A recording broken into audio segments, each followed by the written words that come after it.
Hello my dear friends and welcome to my channel. Don't forget to make yourself a cup of coffee or tea if you want, because today we have very interesting stories, and one of them is a story about a woman who threatened to kill OP's dog cause her son was hurt. Please subscribe if you haven't and I hope you'll enjoy it.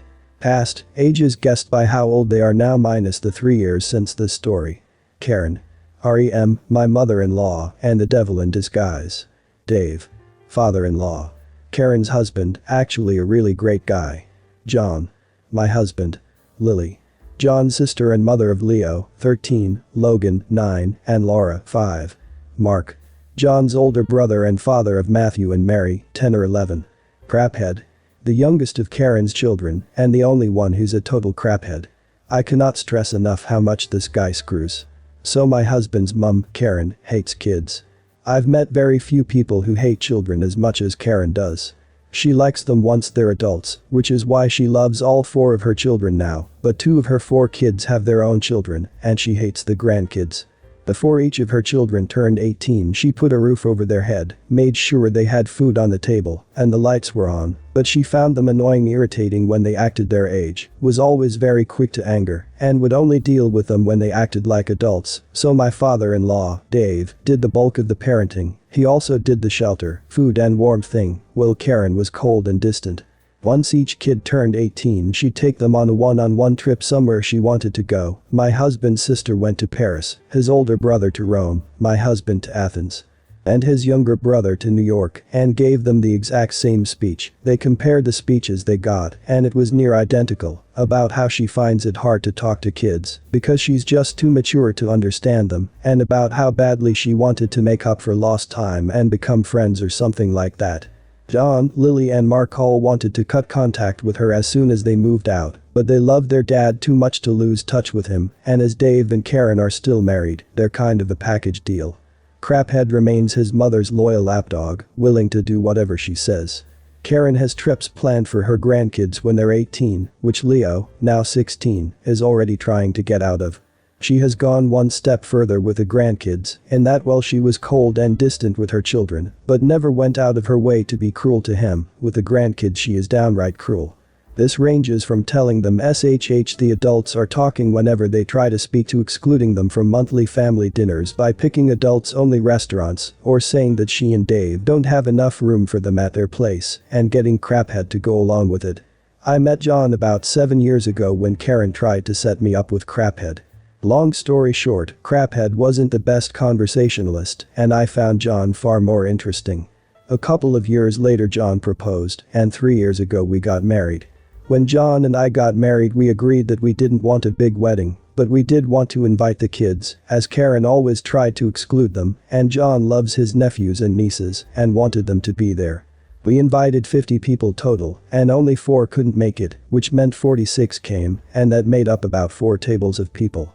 The seating plan was decided months in advance, and then we talked to the parents who would be coming, pretty much just Mark and his husband and Lily and her husband, and asked how they wanted to do this. The options were basically either a table just for the kids or the kids sit with their parents, and we were fine with either option. The parents asked if we could do a kids table, bringing it to 5 tables, but have it right near where they'd be sitting with the adults, which John and I agreed to, and with the parents' help we worked out a separate kids menu for that table, so they'd all eat. Lily also asked if Leo could sit at the adults' table, which we agreed to. The idea of this is that if the kids got disruptive or had any issues at any point, their parents could go over easily and get them to calm down or fix the problem. We also agreed to keep 2 chairs free at that table, so if a parent was needed they could go sit with their kids. We labeled these seats the RP seats, for rotating parent, because the parents assumed that they'd all need to take a turn in these seats at some point. About 2 weeks before the wedding we had all the in-laws around our place for dinner, when Craphead announces, loudly, that he's going to the bathroom. Cool. Didn't need to know that. Thanks Craphead. He walks off. The layout of the flat we were in at the time meant that to get to the bathroom, you had to go through the bedroom, and Craphead knew this, so we didn't think anything of it when Craphead went into our bedroom. He came out 5 minutes later, dinner resumed, we thought nothing of it. The next day we get a call from Karen. As I've said, it's been 3 years, and this was a verbal conversation, so there's some paraphrasing here. Hi OP, just to let you know that Dave and I won't be coming to the wedding. What? You're John's parents, he wants you there. I want you there. Dave is walking me down the aisle, that is how badly we both want you to be there. You want a babysitter, which we never agreed to. Karen, everyone knows you don't like kids. We would never make you the babysitter. We don't even have a babysitter. Where did you even get that from? Craphead saw your seating chart. He told me that your chart has 2 seats that say GP for grandparent right at the children's table. We will not be your babysitters. It's RP for rotating parent. Lily and Mark came up with it. It's a couple of places at the kids' table for them and their husbands to sit if one of the kids needs them. Crap, it's free babysitting. Craphead told me it said GP, so don't treat me like I'm stupid. Karen, you can come over and look yourself. I'll get it out of the. I realized then that the seating chart was in the bedroom in a folder buried under a pile of clothes. So, did you tell Craphead to go through our stuff to find our wedding planning folder, or did he do that on his own? I would never do such a thing. Look, I only called to say that me and Dave aren't coming, and now I've done that, I'll leave you to sort out your new seating plan. Is there any way I can fix this? Yes. Get rid of the children. Or we won't come. Finally, her evil plan is revealed. Although I can't tell if she wants me to take them out of the wedding party or take them out in the assassin way. I'm sorry Karen, but we want the kids there. Well then we'll see you when you get back from the honeymoon. Alright, see you then. Bye. Wait.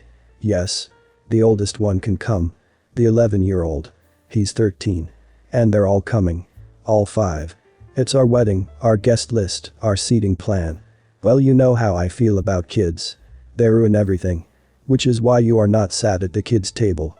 We get back from our honeymoon on date, we maybe could do lunch the week after, but we'll be busy playing catch up at work, so see you when we see you. Bye. Wait. Yes. I'm not going to be your babysitter. Didn't ask you to. So we'll see you there then. Yes. Great, see you there. 2 weeks later was the wedding, both Karen and Dave attended. Karen wore a white dress because she's an idiot and tried to change some stuff, like cake and flowers, as well as inviting 25 of her own friends on the day before the wedding, but got nowhere. Dave was amazing and walked me down the aisle as planned. He also took a turn at the kids' table because he loves his grandkids more than anything. It was a great day and no one even noticed Karen refusing to even look at her own grandchildren or Craphead just being plain rude to them, telling them it was meant to be adults only and we didn't want them there. The kids were also very well behaved, sitting through the ceremony patiently, enjoying the food and dancing and most of all the cake. They really are great kids. In the present day, we have stopped talking to Karen and Craphead but remain close with Dave, Lily, Mark and the kids. Karen stays entitled and crazy because she's worried we wouldn't recognize her otherwise and she's done worse things since, but it's been 3 years and I still can't get over her. It's me or the kids ultimatum. Wow, I completely hate your Mill and youngest Bill now, good luck dealing with those craps. I'm glad your wedding went well and they didn't cause a scene. This is something that happened quite a few years back, but I remember it well since it became one of those family stories you always tell for a laugh. I was 20 and living with my mom in Dominican Republic while I finished college. At the time, I had a little long-haired Chihuahua named Ponky. He was the sweetest dog in the world and the neighborhood kids generally loved him because he was always up for play. At the time we were living in a nice neighborhood and the house had a large backyard. Instead of a fence, the backyard had a 7-foot wall surrounding it and there was a large cashew tree close to the wall. This is important to the story. Now, if some of you have never seen this fruit, please Google Malay apples or cashew fruit. This is the edible kind. When the trees bear fruit, they don't hold back. They grow heavy with the fruit and mom would usually give the fruit away to the neighborhood kids. The characters in this story are E.M. entitled Mom, M. My Mom, E.K. Little Crotch Stain, J. Judge. Like I said, my mom generally gave the fruit away to kids or let them come in and pick it themselves. But as always, there was one little brat. Enter the kid from across the street, E.K. He got it into his head that he didn't want to knock on the door and ask for fruit. He would instead climb the 7-foot wall and take the fruit from the tree. This would make Ponky go crazy, thinking there was an intruder in his yard, and mom would run outside to get the kid down. Now, my mom knew the family was a bunch of idiots and didn't want trouble. For a time she spoke to the boy, telling him, please just come to the door, you're scaring the dog. I will give you all the fruit you want if you ask. When talking to him didn't work, Mom went to his house. Your son keeps trespassing into my yard and climbing a tall wall without supervision. He's making the dog very upset. He can have fruit but he needs to ask. I can't control everything he does all day. He can go wherever he wants. Chain the dog if he's being difficult. Well, no, that's called trespassing. I won't chain my dog in my own yard so your kid can break the law. And if he has a bad fall, or if the dog bites him, I'm not responsible. Slams the door on Mom's face. 2 days later, it happened. My mom was in her room, she hears a crash, barking and crying. EK had slipped off the wall, landed on the dog's house and completely destroyed it, and the nervous little Chihuahua bit him. Mom makes sure the bite hasn't drawn blood and that EK hadn't hit his head and sends him home, thinking he's learned his lesson. A week later, I get the mail. Was suing us for medical expenses and wanted my dog put down. I lost my crap. I wanted to go there and beat for wanting to hurt my dog. But my usually fiery mom made me calm down. We'd go to court. On the court day, I was very worried. I wasn't sure what Dominican law was on the matter, but I knew that in some countries any dog that bites is automatically put down. Enter and the judge. She was suing us for the equivalent of $4,000 in DR, that's a ridiculous amount of money, for EK's medical expenses due to the bite, and she was demanding the dog be destroyed. Judge asks my mom to tell her version of events and asks if this was all true. Yes, what she says is true. So you're telling me that your kid trespassed a home illegally to steal something he could get free in the first place? Destroyed property while stealing. And got bitten by a scared Chihuahua as a result. Well yes, but my boy should be able to go where he likes, it's his right. The dog needs to be put down so he can move freely. No, your kid is not entitled to go where he wants on other people's property, sorry for the wake-up call. Do you let strangers wander into your home whenever they like? Do you have photos of the child's wound? No. He didn't break any skin. Then how do you explain your supposed medical bills for the bite? To my mom. Can I see this dog? Mom shows the judge a photo of the dog. The judge rolled her eyes. Do you understand that if your child would have trespassed into a home with a large dog breed, he would be dead? Ma'am, you are free to go. If you decide to countersue for destruction of property and trespassing, feel free to, you have a good case. Thank you, but I just want to go home. And assurance that they won't bother us again. EK didn't trespass again. Did end up having to pay Mom's legal fees though. Oh no, it's the all-powerful Chihuahua. Known for biting ankles, riding in purses, and barking for hours on end. Watch out, it's deadly, all 6 pounds or less of it. So some background. My spouse bought this house in 2011. Both houses are single-family detached homes. Both lots are 1.5 lots, so there is 33 feet roughly between our houses, compared to the 6 feet for the grade of the street. Neighbor husband was already in his house. I moved in 8 years ago. Shortly after, saw the neighbor for the first time and it was someone I've known since I was 4. Went to school all the way through high school together. We are 40. 3 years ago he met someone. She had at the time a 2-year-old girl. She would stay at his house and I would constantly find the kid wandering the streets. They would just send her outside with no supervision, no toys, no fenced yard and expect her to entertain herself. The child was and still is nothing but a brat. 2 years ago she moved in with her daughter. I run a daycare, so my yard is full of fun toys. But we also have 3 other fenced-off areas. One for our pool in the summer, one for our dogs, and one for our hot tub. All have separate fences and self-closing gates, plus my external fence is 6 feet. During 2020 when COVID hit bad, the kids were doing virtual schooling from home. She never actually did it. She would be riding my doorbell in the middle. If the day asking me to open my yard for her.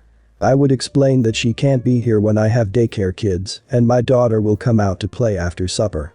She went to their backyard, dragged patio furniture to my fence and climbed in. Who know how long she was actually in there. But she decided she was done and then couldn't get out. The latch for my main gate is at the very top, so the babies can't open it when my back is turned. She started screaming, I ran out in a panic. Took her home, explained what happened to mom and mom gave me crap for just not allowing her to play. I face $100K fine if she is caught on my property during daycare hours. I explained this, she still snapped and called me a witch. I left it at that. Happened a handful more times. I started sending them daycare invoices. Still kept happening. I finally told them I would have to call the police next time. Which I did. Except this time, Mom and Grandpa were both sitting outside on the stairs and watched her do. Also, never bothered to come help her open the gate when she started screaming. Police gave them crap and told them to stop or Mom would be charged with child endangering. I now have proximity sensors at the top of my fence and get a notification if anything goes over my fence. It's gotten better as she has gotten older. So last summer, we set up our above ground pool. Just ordered a new pump system and heater. The pool was half filled. I had also just done up all my planters. I casually glance at my security cameras and see her by the pool. I head out. The main gate was open as the neighborhood kids were running from yard to yard playing. She took it upon herself to go to the pool and take buckets of soil from my planters and dump it into the pool.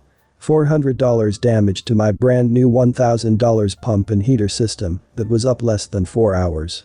I snapped and screamed at her to get out of my yard and not come back.